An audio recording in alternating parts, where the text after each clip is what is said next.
Morning, good afternoon, and good evening, ladies and gentlemen. Today we'll be talking to you about two fairly different countries.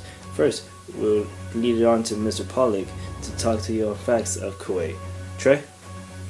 We'll be talking about Kuwait.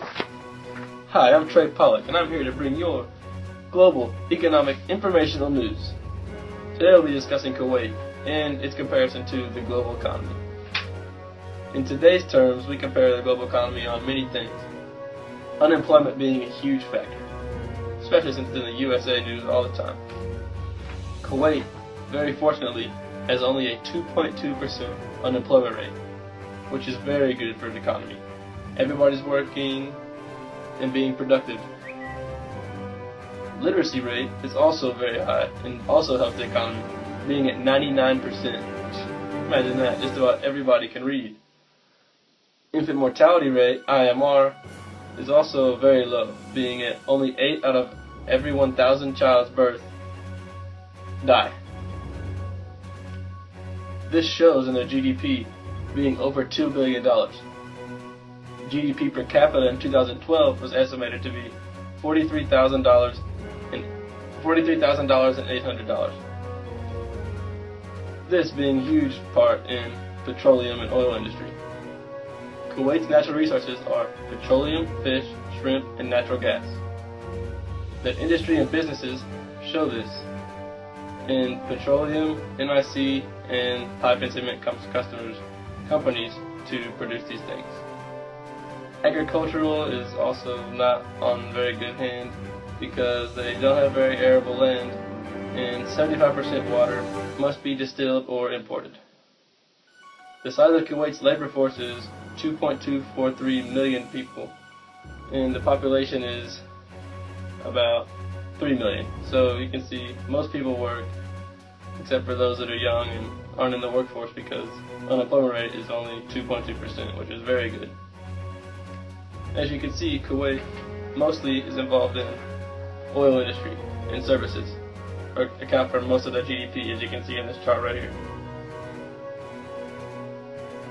Well, that's all the news about Kuwait. Back to you with more global news. As you see, Kuwait is very prosperous, concerning that it has a 99% literacy rate, a low unemployment rate, and a low infant mortality rate, which is very great in the country. But in Cambodia, in an opposition, is not as successful. Cambodia has a market economic system having natural resources of iron ore, lumber, metals, and hydroelectric power. Now it has these resources because it is very close to waterfront.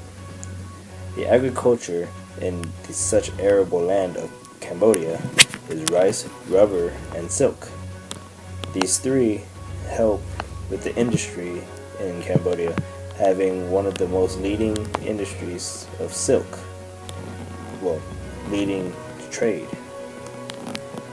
Another industry would be the iron and steel industry, as well as tourism. In 2012, the GDP was $36.59 billion. It's not a lot compared to the United States or Kuwait, but it's just enough to put us on the charts. The per capita GDP in 2012 was $2,400.